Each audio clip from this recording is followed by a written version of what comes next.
John 14. Let not your hearts be troubled. Ye believe in God, believe also in me. In my Father's house are many mansions.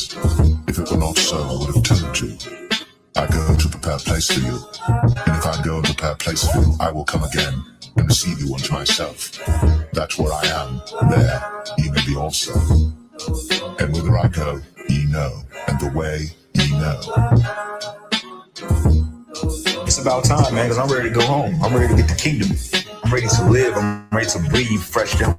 I'm ready to have beautiful pure women, okay? Not no strawberry harlots on this side. I'm ready to have children, man, you can vibe with, okay? Be around brothers. Be around the Lord himself, okay? I'm ready to go and visit places in the galaxy that we didn't know exist. All right, I'm ready to walk on sandy beaches, man, and explore the ocean floors. I'm ready to fly, okay? I'm ready to eat real food, okay? I'm ready to drive a chariot, man.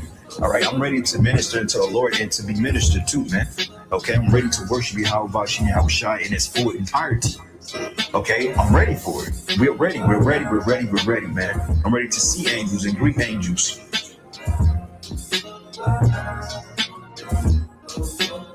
But as it is written, eye hath not seen, nor ear heard, neither have entered into the heart of man the things which God hath prepared for them that love him.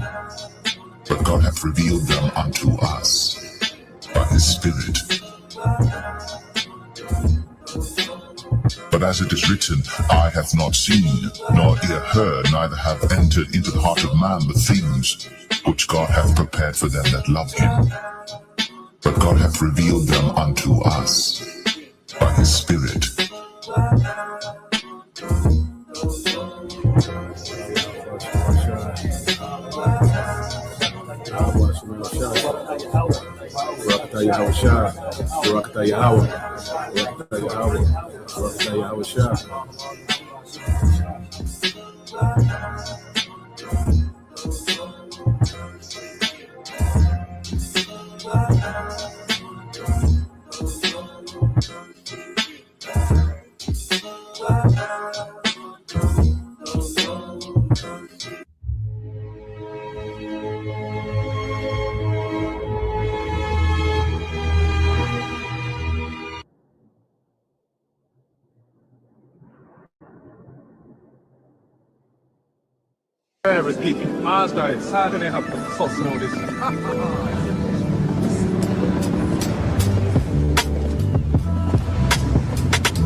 The Spirit itself beareth witness with our spirit that we are the children of God. And if children, then heirs, heirs of God, and joint heirs with God. If so be that we suffer with him, that we may be also glorified together. For I reckon that the sufferings of this present time are not worthy to be compared with the glory which shall be revealed in us. For the earnest expectation of the creature waited for the manifestation of the sons of God. For the creature was made subject to vanity, not willingly, but by reason of him who hath subjected the same, in hope, because the creature itself also shall be delivered from the bondage of corruption into the glorious liberty of the children of God. For we know that the whole creation groaneth and travaileth in pain together until now. And not only they, but ourselves also, which have the first fruits of the Spirit, even we ourselves groan within ourselves, waiting for the adoption to it, the redemption of our body.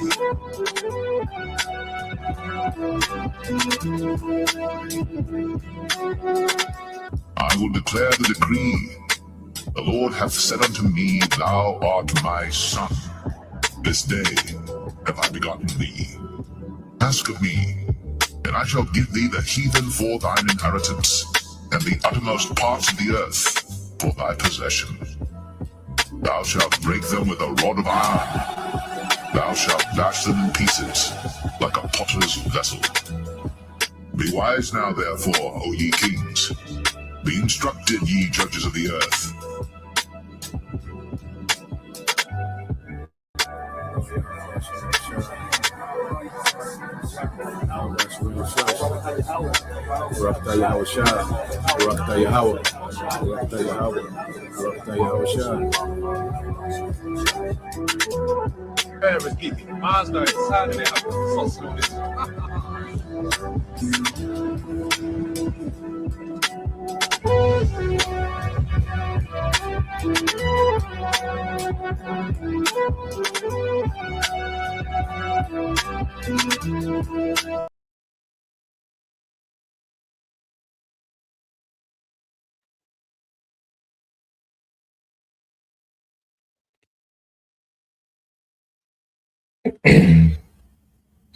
All right, Shalom.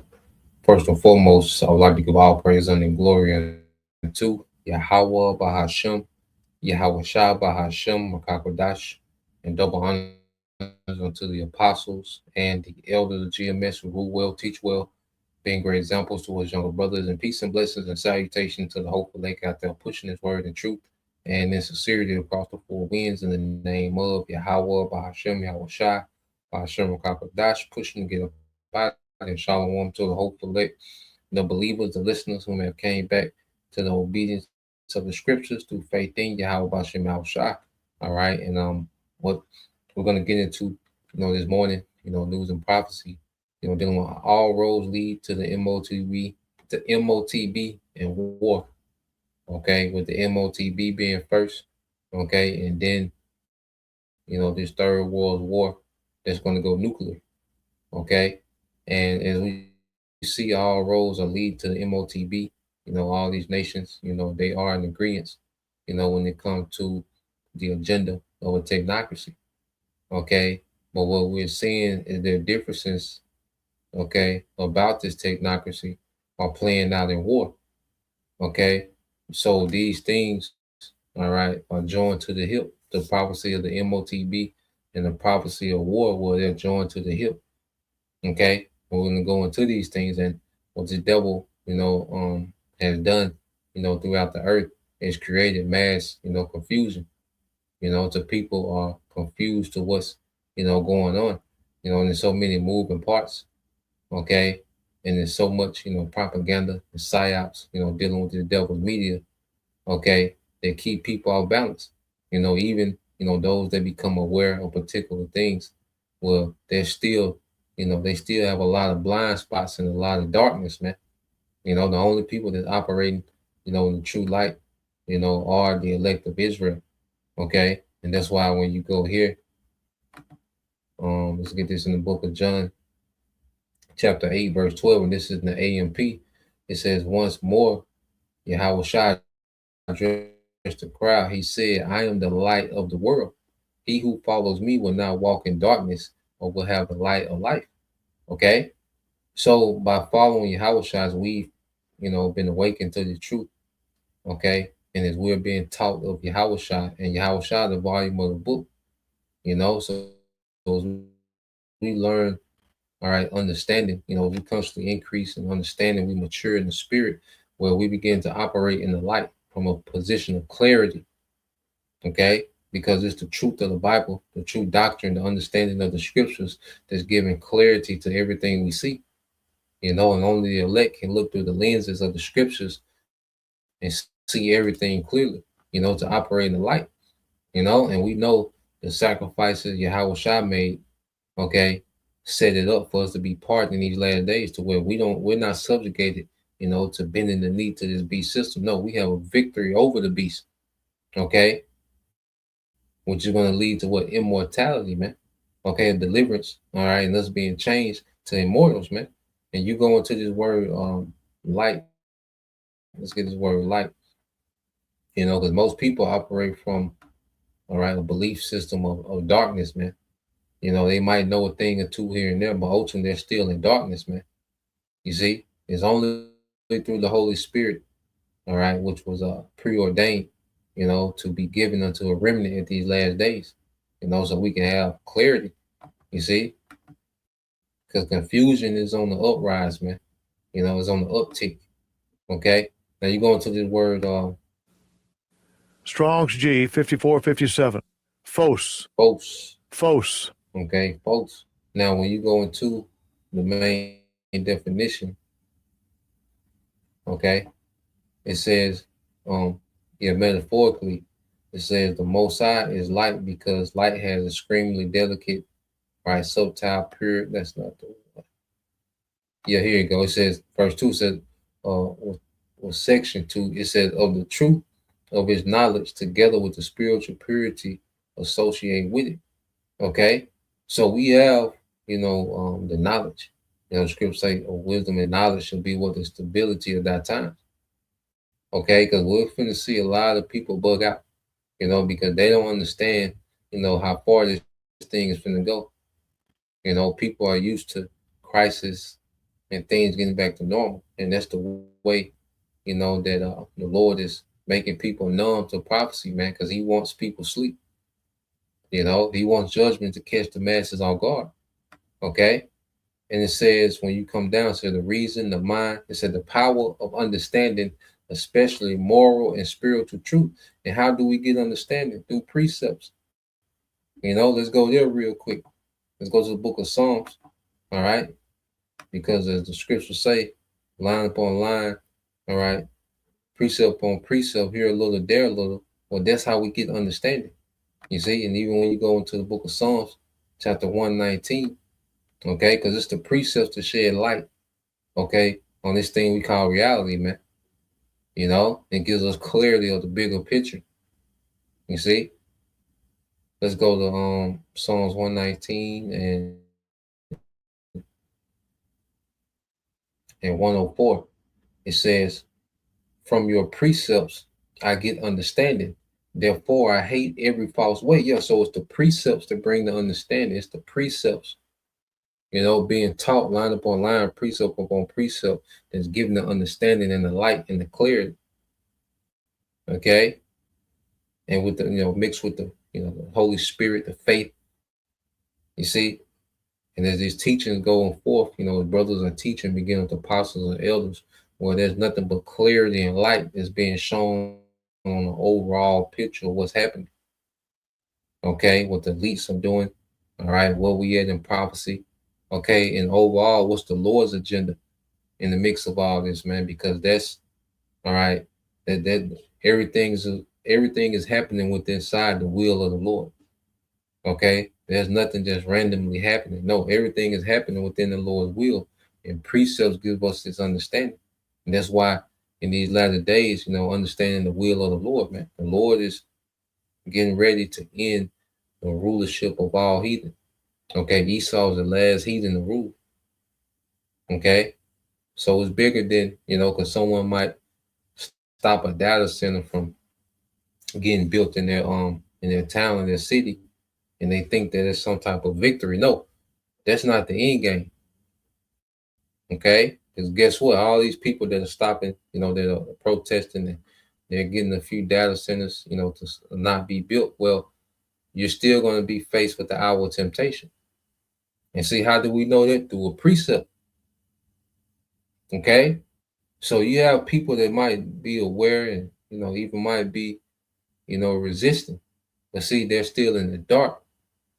Okay, of the overall agenda of what's going to happen, man. And Esau makes sure that he pushes all this confusion and distractions, okay, to keep people, off balance, man.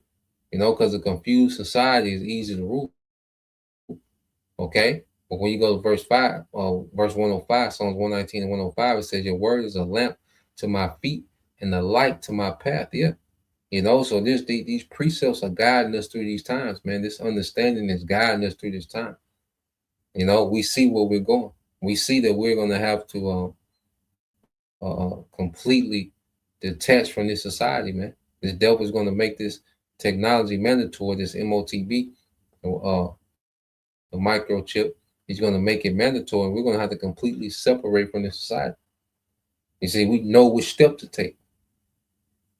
You see, and it all goes back to having that light, man, following Yahweh Shai. You see, Yahweh Shai is leading us to chariots, man, to victory. You see, so let's go here. because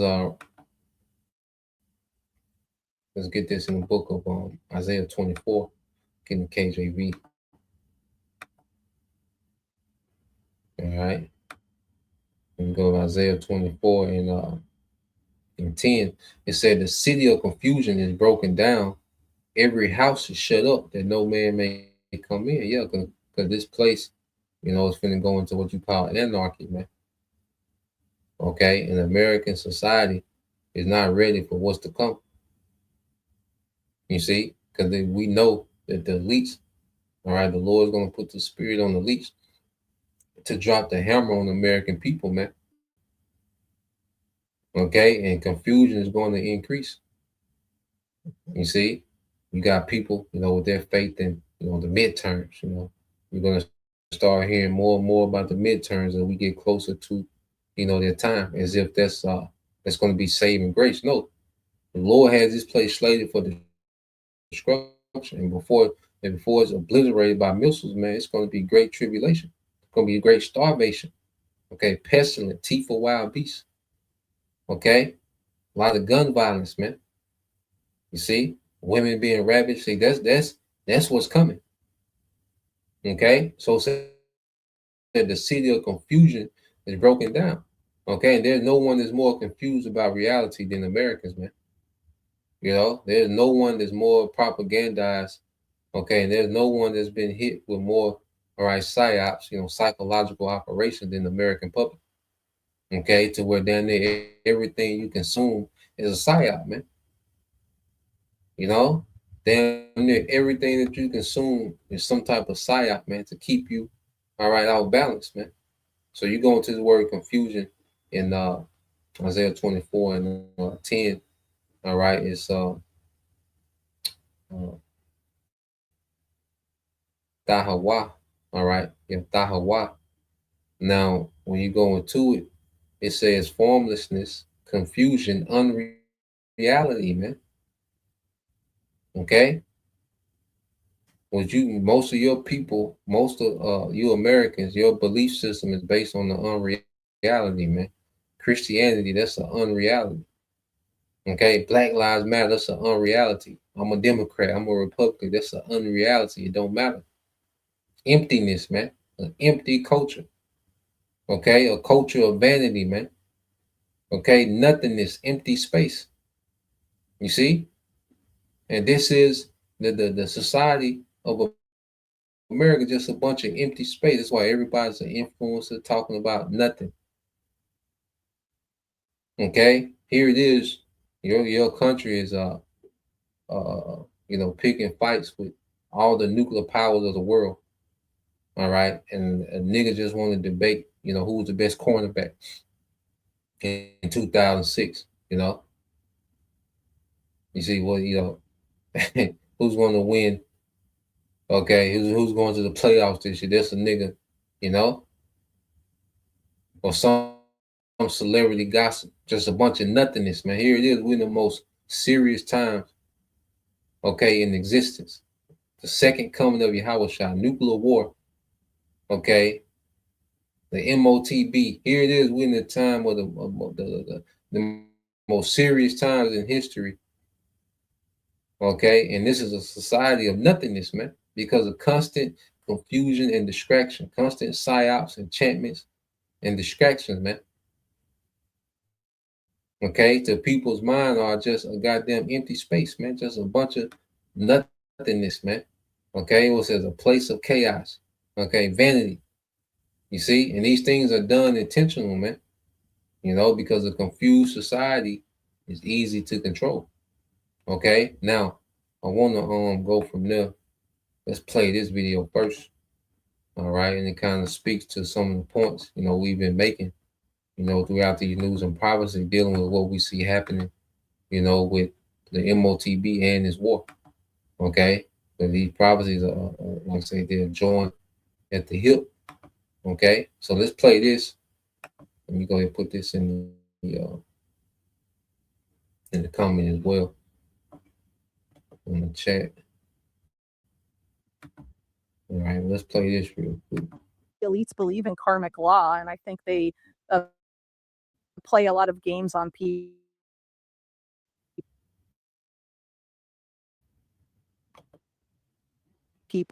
to get people to volunteer, and society you're kind of ultimately about at the end of the day. And so if there's a particular policy, for example, digital ID or things like that, that you're against, you have to ultimately commit to not participate in them, even if efforts are made to manipulate you into consenting to that. That is the question most people never stop to ask. When billionaires feud online, when Silicon Valley splits into Team Musk and Team Gates, when every crisis gets packaged into a culture war, are we watching a real struggle for power? Or are we watching a show designed to keep ordinary people emotionally invested in battles they were never meant to win? But that's just my opinion. And I think, maybe there are squabbles. I think there absolutely are some squabbles that are genuine. But I think ultimately it comes to squabbles over the spoils and not over the agenda. Who gets what, who gets power over this versus that, but not really about the agenda. That line is the whole thesis. The fight may be real at the level of who gets what, but not at the level of where the system is going.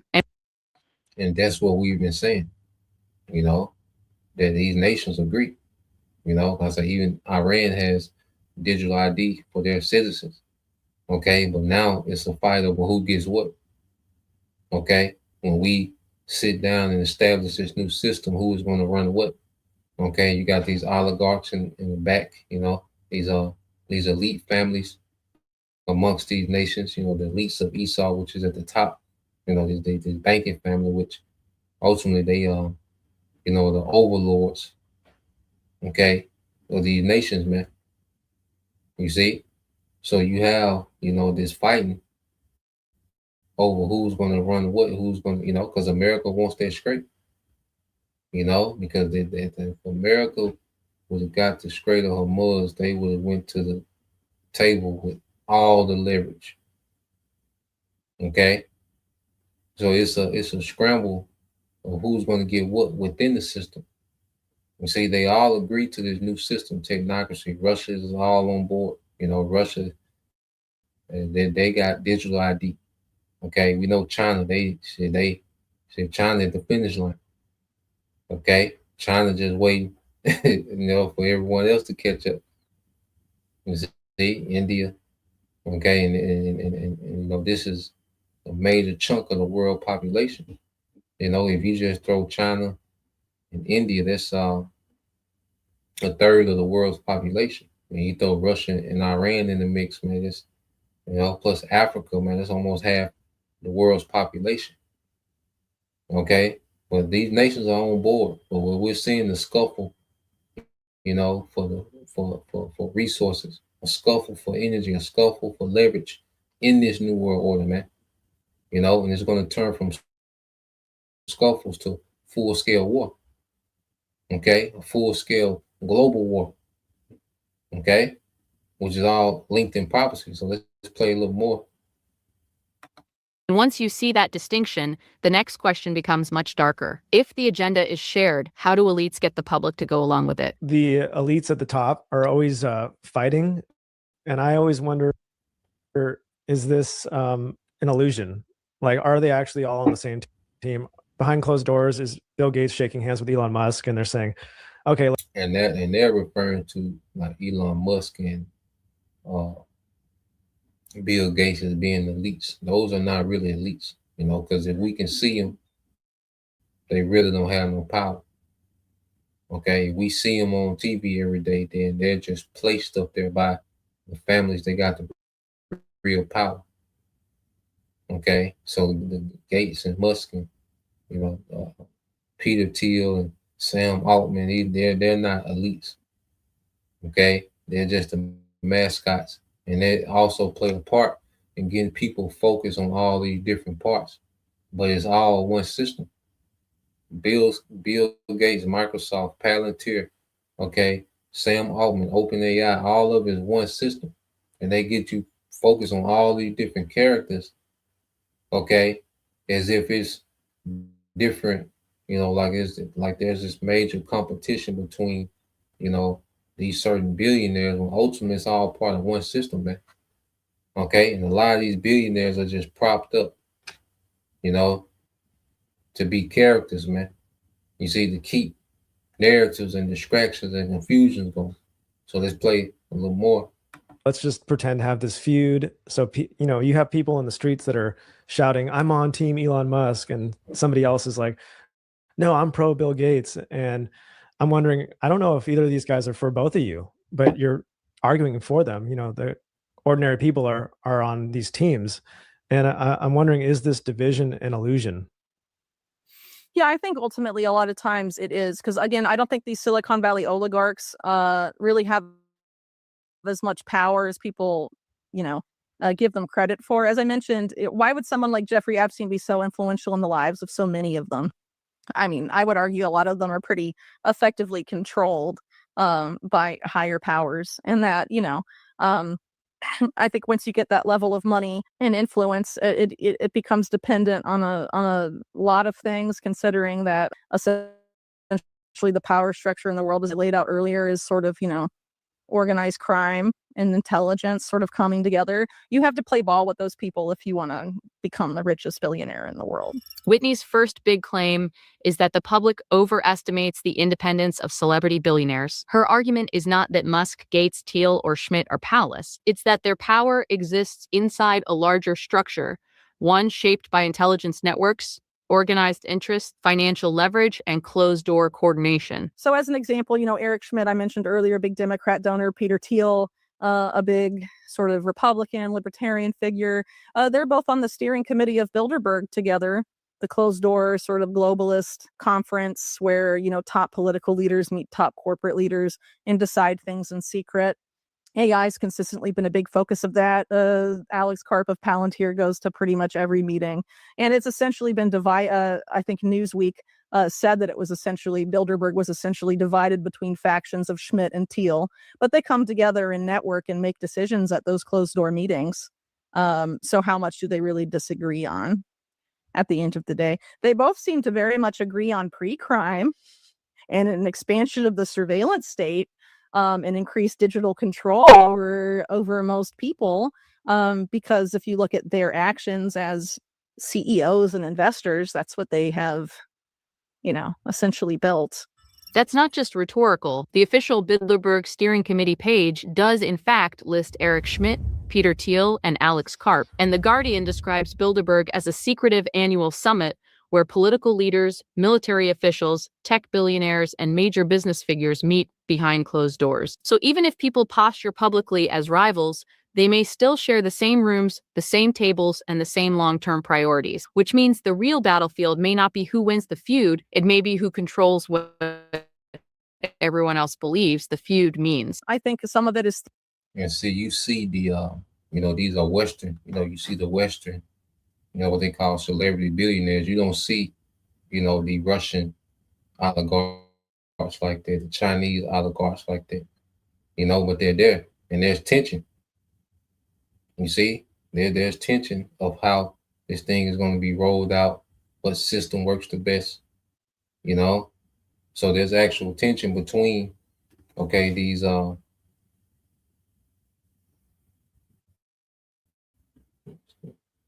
there's actual tension, between the higher ups because the Lord said it will be divisions. If Satan divided against himself, how can it stand?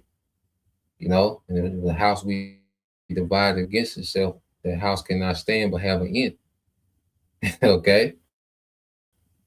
So a lot of these, what most people see when they think of billionaires, they think of Western billionaires, okay, and the super rich. You see, but you have those in all these different nations. You see, and they all have their interests, and we're starting to see their interests clash. Okay, they all have the shared vision of the end game, which is a technocracy. Okay, where you have a small elite amongst all these nations. They're going to be in a permanent, upper class, and everyone else is going to be permanently impoverished and dependent, on technology, depending on them. You see, so I play a little more, then we'll go on to something else. Let's get that Proverbs.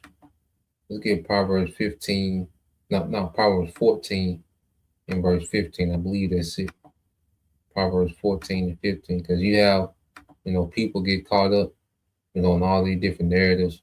Even like the flock safety camera. They got this narrative with this Edomite, his house was broken in and he wasn't, the police department didn't give him due justice. So he came up with the flock security camera for the sake of public safety, man. All right, it's some BS, man. It's military technology that's going up, okay, with these flock cameras. You see, all these, Mark Zuckerberg, they all have these BS, stories, rags to riches stories, okay? What is all meant, to keep people confused and also keep people believing that capitalism, okay, which when you go into capitalism, not to get too far off topic, you got to have capital, all right, to thrive in it, man. Okay, and it's a system where if you don't have the capital already, you don't thrive. And what capital you do got, well, all right, the big, okay, the big corporations suck that from you, man. You see, so you got these rag to riches stories with these billionaires. It also paints the picture as if anyone, can make it to be an Elon Musk. You got millions of people, trying to come up with inventions and, technology to be the next Elon Musk, but it's all a sham. Okay, these people are planted, these billionaires are planted into society and giving these stories, man. Okay, to create confusion of the system that's being built right before you, man. The control grid is being built right before you, man. Okay, so yeah, that's Proverbs 14 and 15, Bob Shah. That's the point. So let's play a little more of this, and then we'll segue to another video.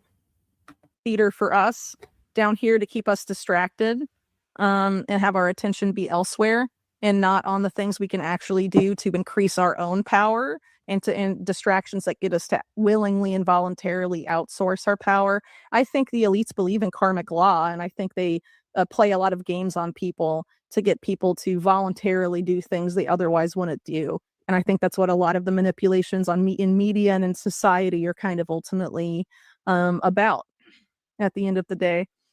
And so if there's a particular policy, for example, digital ID or things like that, that you're against, you have to ultimately commit to not participate in them.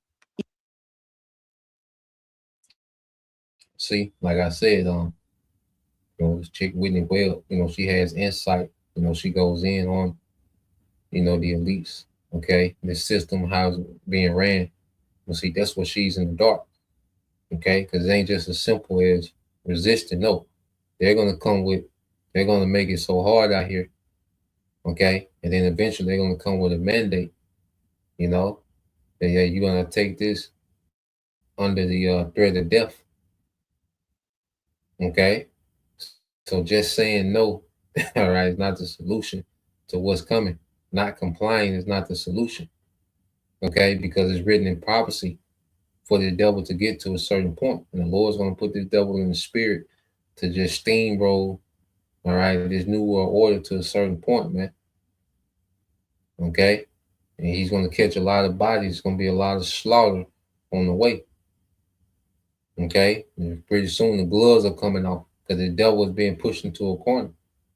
You see, so after a while, the gloves going to have to come off.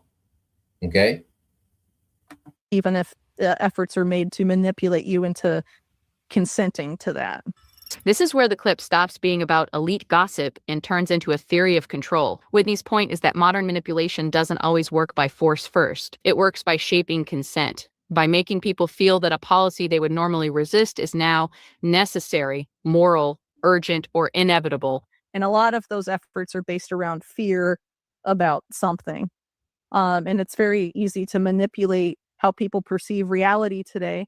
That same Schmidt-Kissinger book I've been referencing doesn't refer to AI as like a revolution in the sense of making people's lives easier and all of this stuff, but as really a revolution in perception, how people perceive reality. So ultimately, you could argue that the elites sort of view it as the ultimate perception management tool. And I think that's ultimately what it's about, because if you can control how people perceive, that translates into control over behavior at the end of the day. And you go into the AI, like she said, it's a management tool of perception. Because just because AI can do particular things, they're able to make these predictions, and they know not true. They know that these things are not true. But if they make the prediction, well, by 2032, AI is going to replace so many jobs, where people start looking at that as reality, because they keep hearing the news about AI is taking this many jobs, AI is taking this many jobs, which it is replacing some jobs. Okay, but a lot of these jobs, come to find out, they're being outsourced to India and these Mongolia and these countries in the east. Okay, but they're saying on the Western media that AI is taking all the jobs. But a lot of these jobs are being shipped overseas. Okay, but what that does, it plays on the perception of people that damn AI is taking over. Okay, I say it is doing, it is replacing jobs, but the scale is being exaggerated, and that plays into the narrative that, look, you got to keep up. You humans gonna have to keep up. AI is doing the 100-yard dash. You humans gonna have to keep up, and it's gonna make people feel that they have no option but to what, merge with this technology or be left behind. So he's using AI as a management tool of perception as well.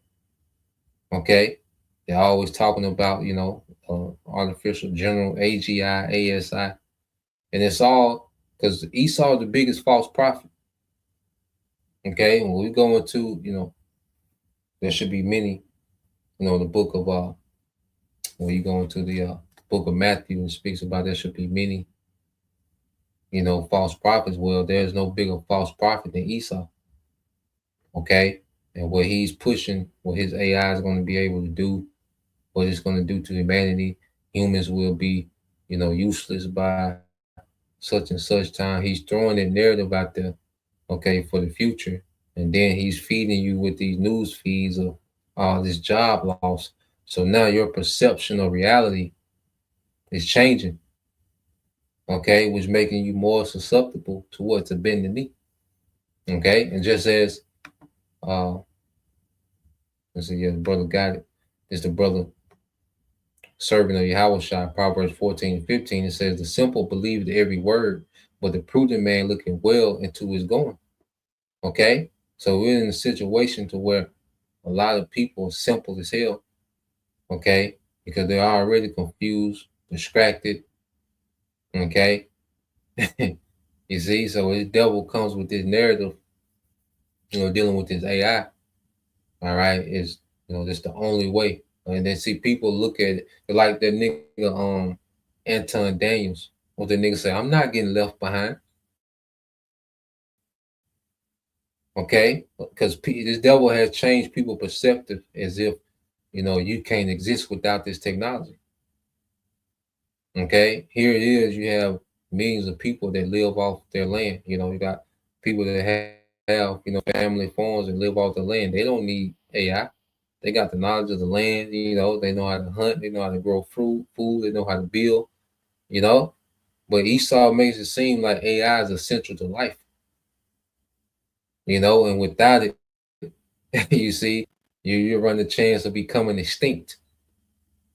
Okay, and that's the reality that he's put on the masses of people, man.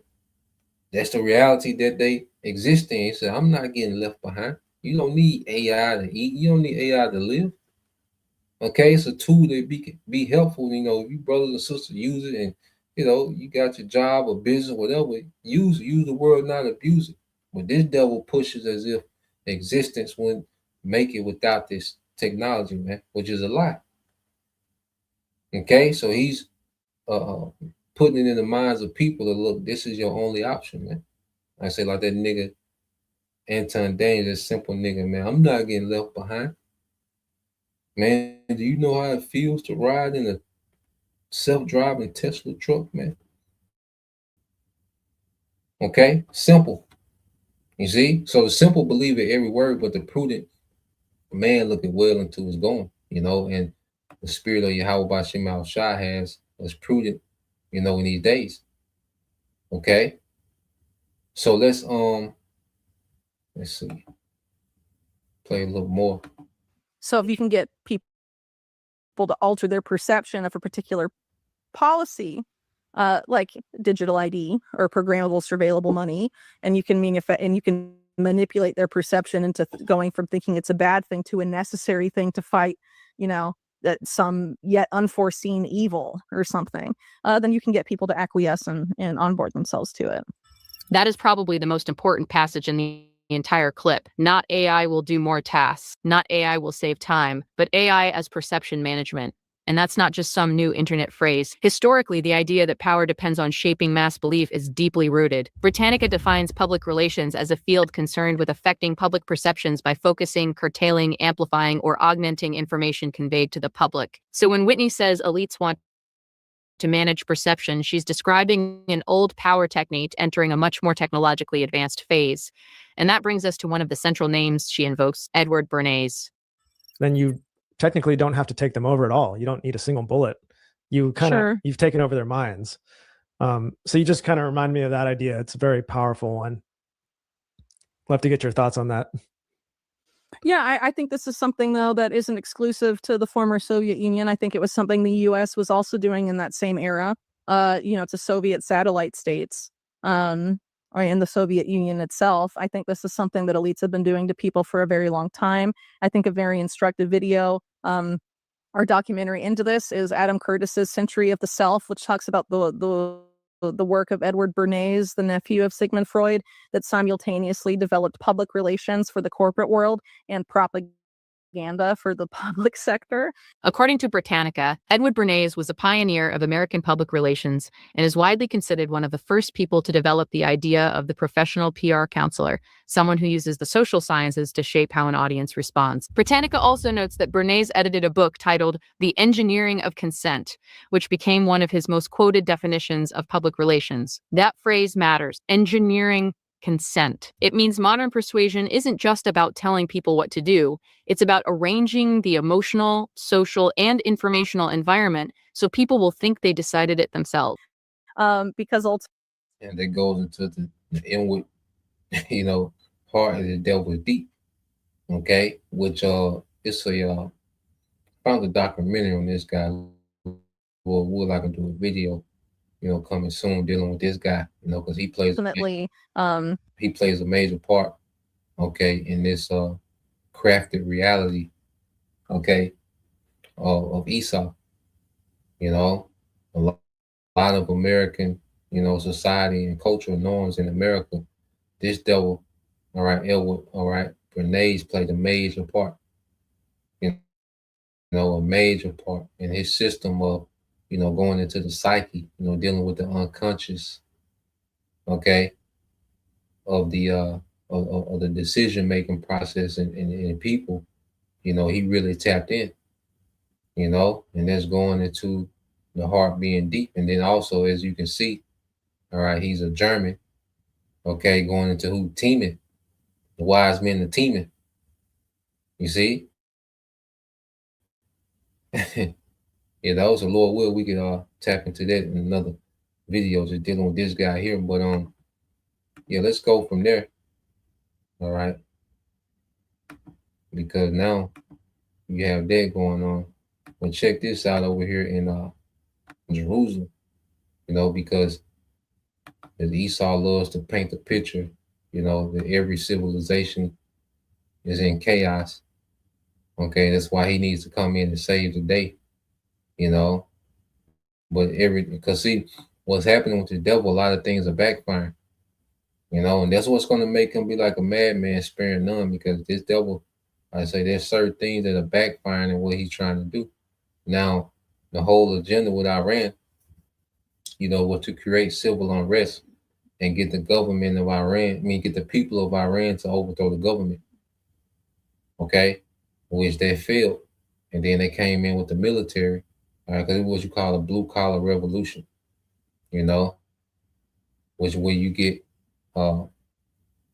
you get operatives on the inside, to create, public, okay, resentment for the government, okay, then you amplify, the protest, okay, and then in that chaos, you come in with the military and do, a swift strike and topple the government, and it's worked dozens of times for America. America has done that dozens of times, especially in Central and South America, okay, and then in other countries, throughout the world, it's worked, dozens of times, and they tried that tactic with Iran, but it failed.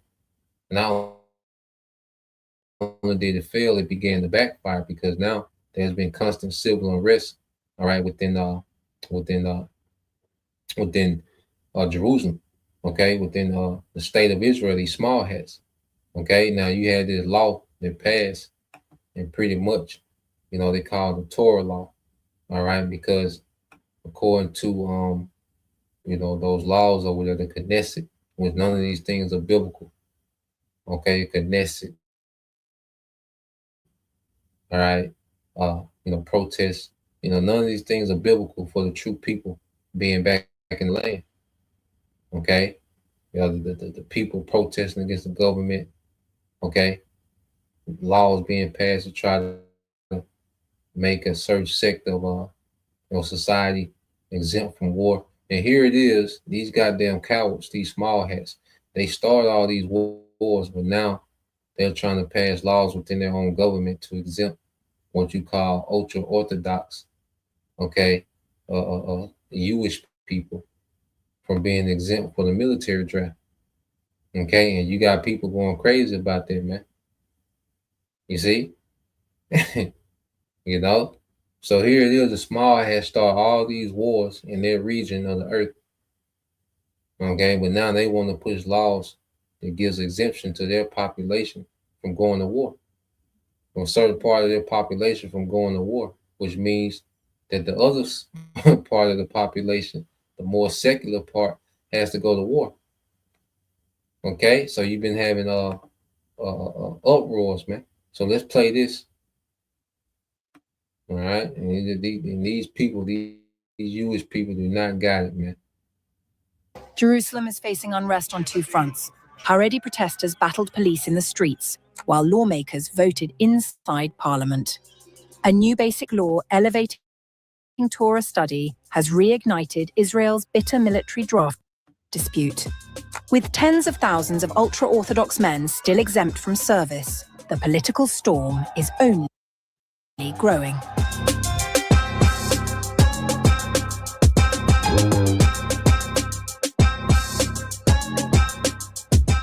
Jerusalem witnessed fresh unrest as Haredi protesters clashed with police and disrupted light rail construction. While inside Israel's parliament, lawmakers passed a controversial basic law elevating Torah study to constitutional status, reigniting the country's long-running dispute over military service exemptions. According to the Jerusalem Post, hundreds of Haredi protesters blocked roads, attempted to damage construction sites along Bar Ilan Street and near Zaks Junction, and disrupted work on Jerusalem's Green Line light rail project.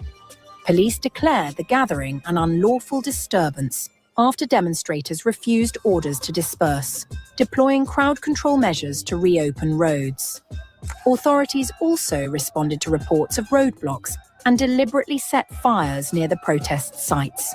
The demonstrations came after weeks of protests against the rail project, which passes through heavily ultra-Orthodox neighborhoods.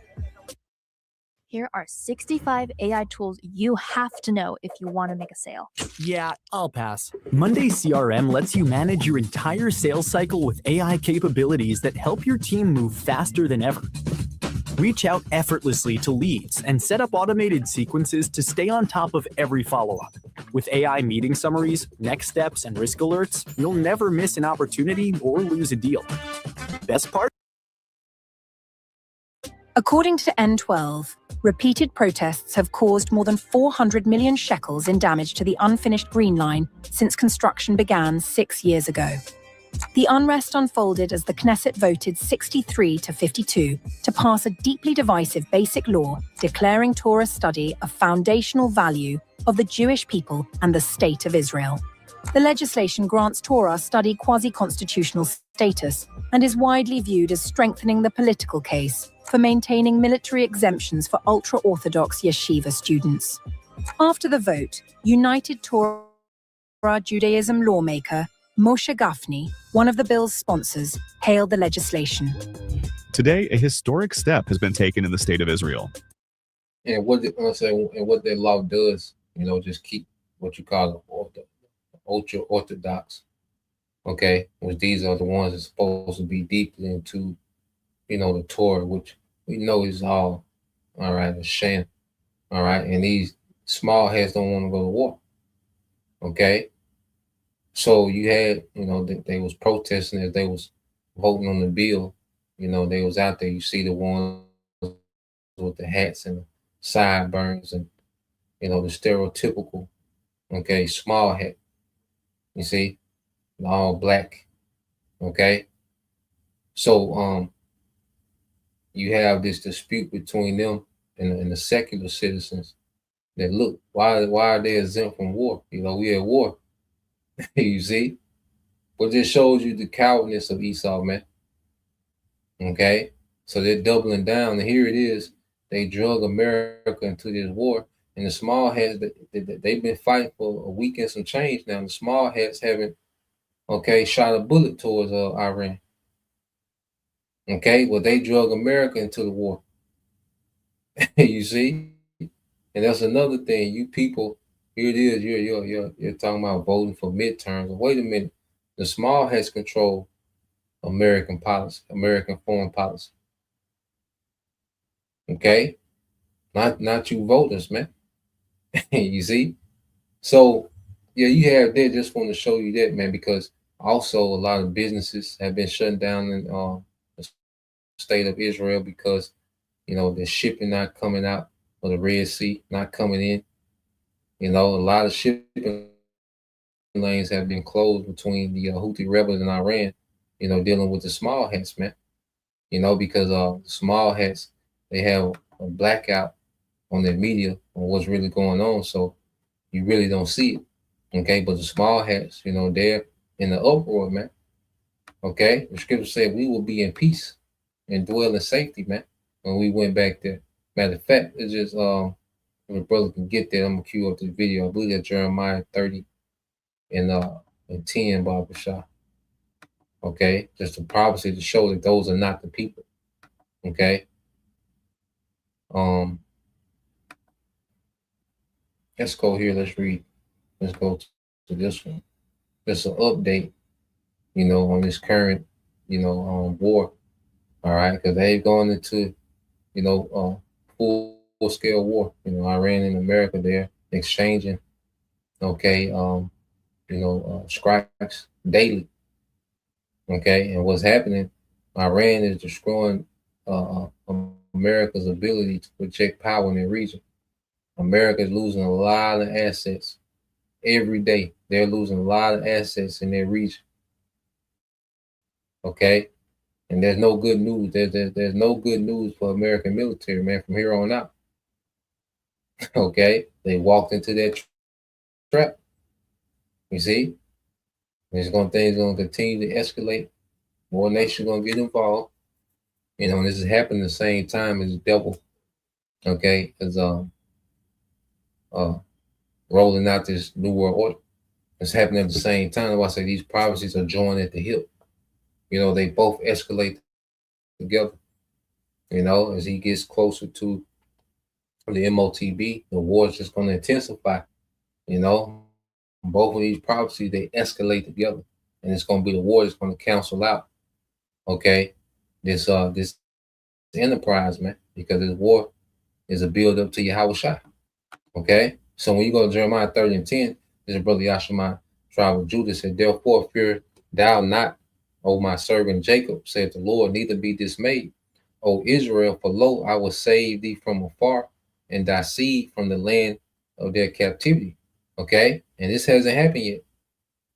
When did the Lord, okay, come back and deliver a remnant of his people? You see, and the scriptures say that he should come in clouds, which are the chariots, man. When did that happen? Okay, and then it's stated the condition we will be in, and this alone debunks those being the real people in their land.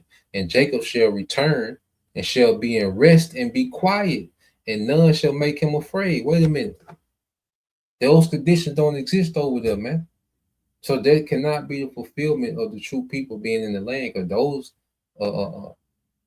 conditions don't exist.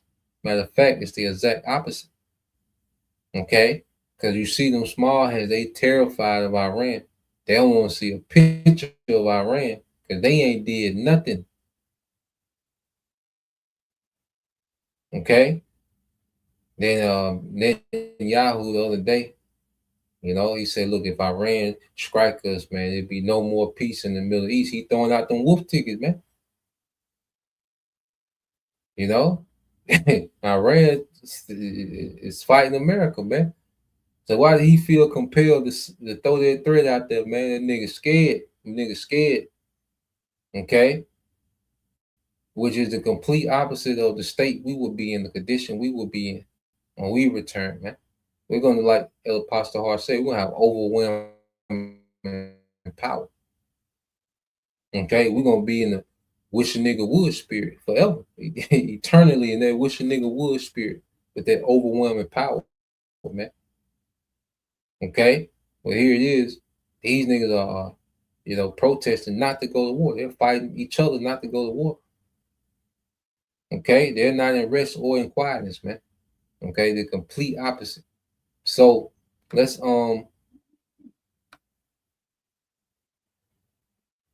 play this. All right, this quick update. What's been happening in the greatest armada in the history of Star Wars in a little over 2 months. Law firm owner, if you feel like your team is dropping the ball, it's usually not an effort problem. It's a workflow problem. New matters get set up fast enough. Call no by the strategic defeat, which is the result of the war that he ordered. So can you imagine in the mind of basically a grown-up 4-year-old, how does that feel? And you can see in his inconsistencies, in the, you know, the fits of, you know, the childish fits of rage. As you mentioned, no consistency whatsoever. Anything he writes, says, etc. Bragging, and of course, rage. You can feel there's so much rage behind it. He has threatened to exterminate Iranian civilization at least 4 or 5 times these past few weeks. Seriously, exterminate everything, literally, you know. and he threw a shot like Trump. You know, he made the statement, and he called Iran the Islamic Republic of Japan. You know, and the news made it seem like he made a mistake. You know, he misspoke. No, that was a threat, because what happened to Japan? You know, what did America do to Japan? Okay, they dropped atomic bombs. You see, so he's been, you know, because Esau on the back foot, man. You see, so he's been, you know, throwing little subtle threats out there. Okay, about nuclear, man, which we know, of course, we're nowhere near the nuclear phase of the war. Okay, but just as, you know, going to, you know, the talking points of the devil, you see, and Esau, because eventually is going to go there. Okay, because Esau, all this pride, Esau can't take, okay, this embarrassment like that. Proud nigga hates to be embarrassed, man. Okay, so we know eventually where these things are going to go, and that's going to backfire on his ass too. You know, when he take it there. So let's play this. And where is this leading? And everybody that has been trying, and everybody, I mean, literally everybody, not only the Pakistani mediators, but the Qataris, the Turks, the Egyptians, everybody, the Omanis, everybody who's been trying to, okay, we cannot allow the MOU to be derailed. This is the last chance salute. If this thing is derailed, then it's all out war. And here we are again in another escalation ladder provoked by him. And discarding the only possible mechanism that could give him a sort of a relatively dignified exit if he follows at least the basic points of the 14-point MOU. No, they broke almost everything. So the Iranians, they are looking at it and they said, what's the point? Okay, so we can, and this is now, the commitments now are bilateral. If they break it, we also break it. This is not unilateral anymore. So that's why there is this, it's practically a consensus among the top leadership in Tehran that there's no point in about the ceasefire has already been broken. The MOU is dead. That's it. We should exit and do our own thing. But this is not a final decision. And we are expecting some extra information between today and tomorrow. Exactly, let's say, how much longer the Iranians will tolerate American attacks. And this is a key, absolute key point, because publicly, they have already said via members of the Majlis, some members of the Security Council, if there is another American attack, we exit the NPT. And we all know what that means if that happens. So the NPT is the Nuclear Proliferation Treaty, which certain nations have signed on not to get nukes. Okay. So we know, and if Iran doesn't have them now, and them leaving it, just make it official. Okay. But more than likely they got them now. Okay. It'd be a fool not to. I want to, let's see, get to the point where he's talking about what's been happening on with these strikes. Let's see. Intermediaries, you should not publish this as a fact. This is being, and in fact, the whole fiction that the Americans have been trying to sell domestically to the whole world, which is about the Iranian nuclear program, collapses completely. Iran's nuclear bomb. They don't even need a nuclear put in a puppet government.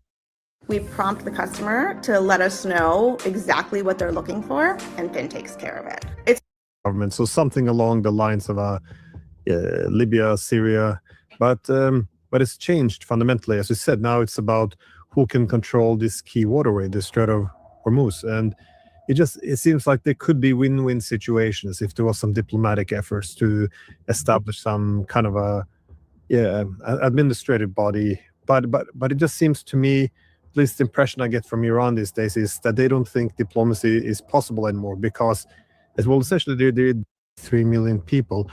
Then they can do surprise that all these things which were violated, which was just national law, there's no rules, not with them the sort of new accommodation. The problem is how they're going to deal with the Americans. For instance, the Pakistanis, they are involved in the mediation for several reasons, but one of them... I thought it was that video. I thought it was on that video. I should listen to it again this morning, but it's one part of the video where he goes into all the assets, that Americans are losing, But I thought it was in the beginning of the video. It's lucky for that. But let's go here real quick. I put the video, you can watch all of it, but it's in there where he talks about, and that nigga asked that long ass goddamn question. I thought that was in the beginning of the video. But let's go from there, all right? Because just to sum it up, America is losing, its ability to project power in the region, because Iran is destroying a lot of assets. It's getting to the point to where You know, they're having to use they're having to move all their assets into the state of Israel because Jordan, Kuwait, Bahrain, Oman, okay, the UAE, you know, they're just getting pummeled. So they're losing all these assets every day to where now they're having to put assets, all right, in in uh in Israel, the state of Israel, okay, which they're just going to, and they're just making one big target for Iran. This shit, Esau losing, man. This shit is going bad for him, and it's gonna go from bad to worse. Okay, so let's play this real quick. Dealing with China, because China, like I say, this world war is going to be these major nations jumping into this war after a while, man. Okay, China is going to go from just assisting Iran with weapons and defense and uh, intelligence to being all in. Russia, they're going to be all in. You know, that's what's going to make it a world war. It's going to be wars fought on different fronts. Okay, what's happening in Ukraine, that plays a part into what we're seeing because there's more pressure on Putin to go into Europe. Okay, and to put more pressure on Europe, and all these nations gonna come to the conclusion like America is the reason for all this shit. Okay, and they're gonna take America off the map. You see, so let's play a little bit of this.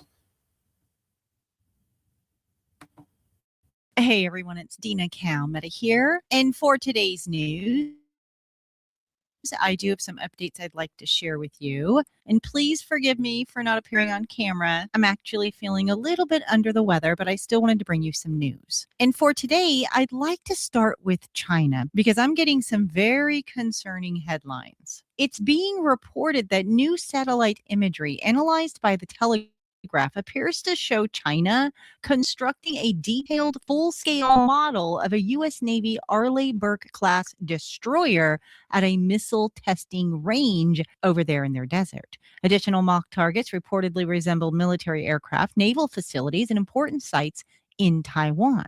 Now, analysts believe that these replicas may be used to improve China's ability to locate, track, and strike with their precision weapons. Now, the headlines that I'm getting is that China plans to bomb U.S. ships and China trains to target U.S. ships. But it goes on to report that this is significant because Arleigh Burke destroyers are among the U.S. Navy's most important air and missile defense ships and could play a central role in any U.S. response to an attack or blockade of Taiwan. China's strategy appears designed not only to overpower Taiwan's defenses, but also to prevent or punish U.S. forces attempting to intervene. So, in plain English, China's goal would be to keep American aircraft carriers, destroyers, and support ships far enough away that the U.S. could not effectively defend Taiwan.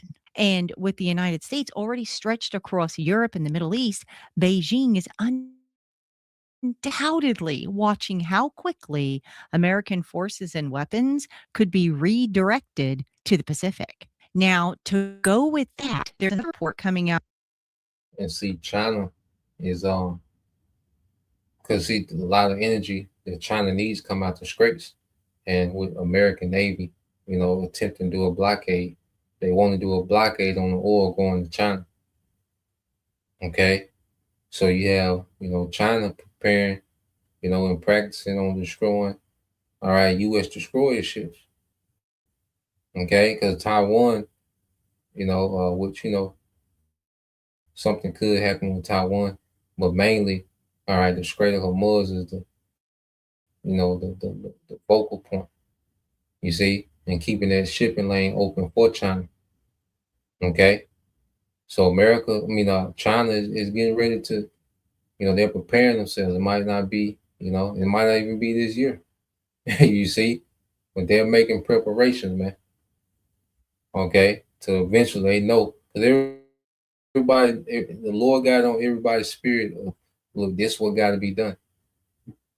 You see, these nations are preparing themselves for war with the horde. Okay, they're putting themselves in a race.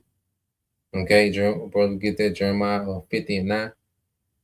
You know, they're putting themselves in array, which is a battle formation. See, America is spread too thin. It can't defend all this, man. It's showing that it can't defend itself against Iran. It can't defend none of those Gulf Persian, no GCC nation, none of those allies. It can't defend that from Iran. It can't defend the small hats from Iran.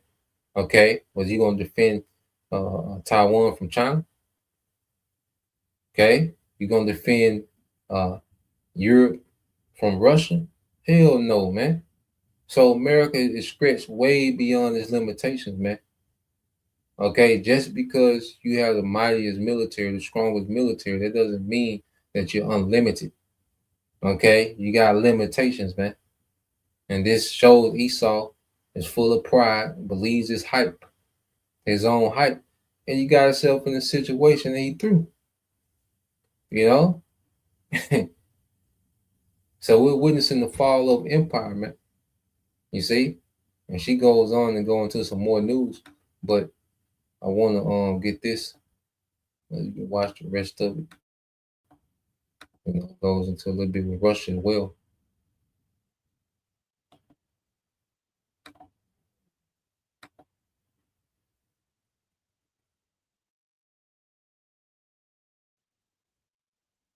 Mhm. Yeah, and then America had to send their Coast Guard ships out there.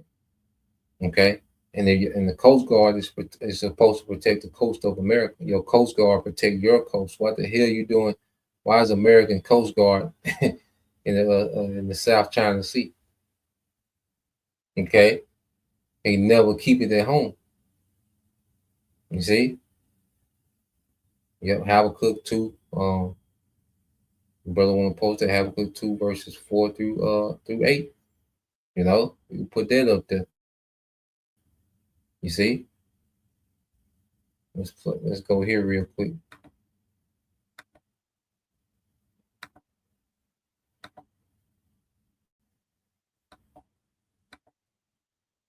So I just asked a quick Google question. I said, Rome's military spread too thin before its fall.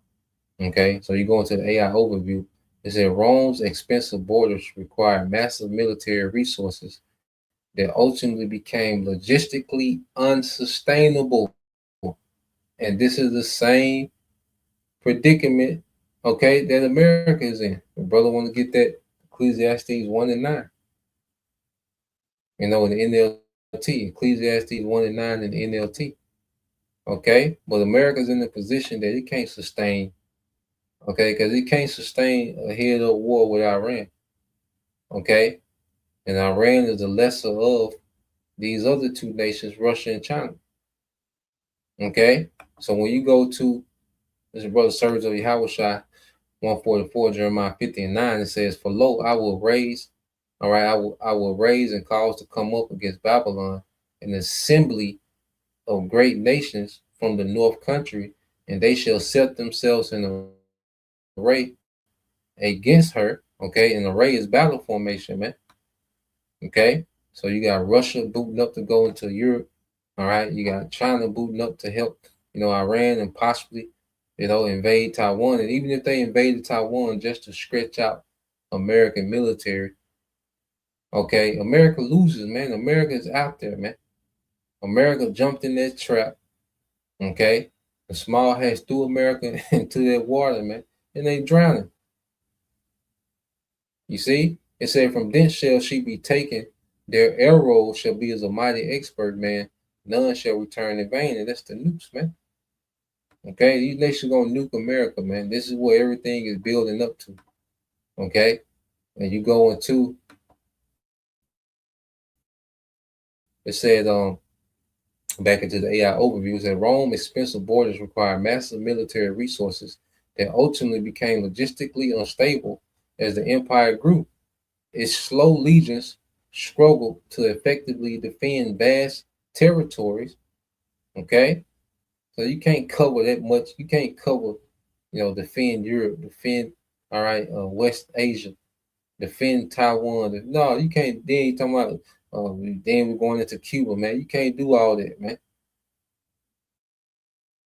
You see, this devil has been hyped up to think that his military might has no end. Okay, and the Most High is showing how limited this nigga is, man. But pride is going to be the end of Esau, because pride has got this man moving real foolish, man. It says as the empires grew, its slow legions struggled to effectively defend vast territories. Ultimately, the military shifted from conquering to merely securing borders, stretching resources thin and leaving the empire highly vulnerable. Okay, it says the stretched military key factors. The empire expanded across Europe, North Africa, and the Middle East.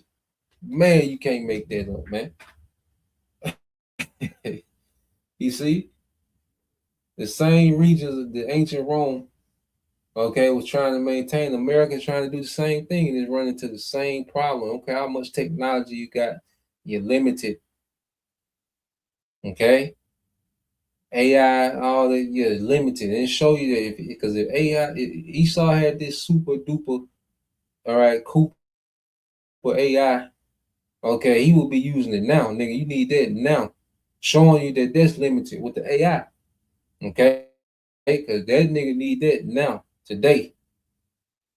You see? And it says shifting focus. It says the military objective changed from gaining new lands to defending the lines, fortified borders, and maintaining internal peace, diluting strategic effectiveness, man. Okay? Then you forgot the war. It's in your ICE going to war with the masses, inwardly, man. No, man. It's the same collapse, man. It says feeding, equipping, and paying soldiers whose costs consume upwards of 50 to 75% of the budget, depleted state treasuries. Okay? Changing demographics, unable to recruit enough Roman citizens, because also in that video with Pepe, he went into how Iran been destroying these military food warehouses for American personnel.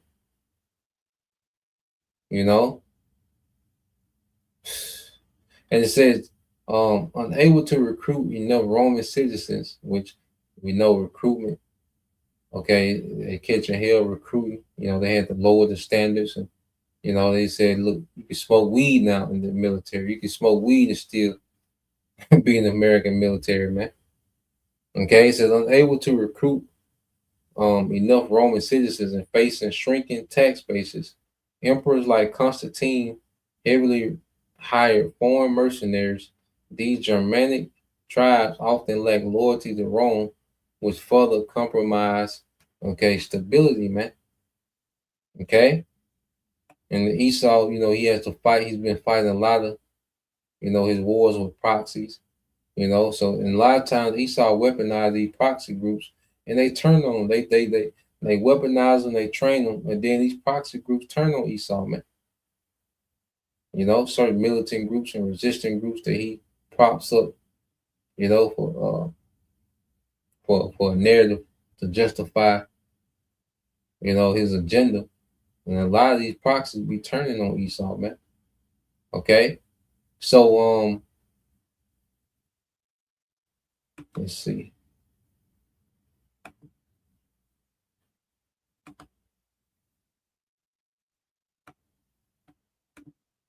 It's the book of Habakkuk, all right, chapter 2, verse 4. They call hope for 144.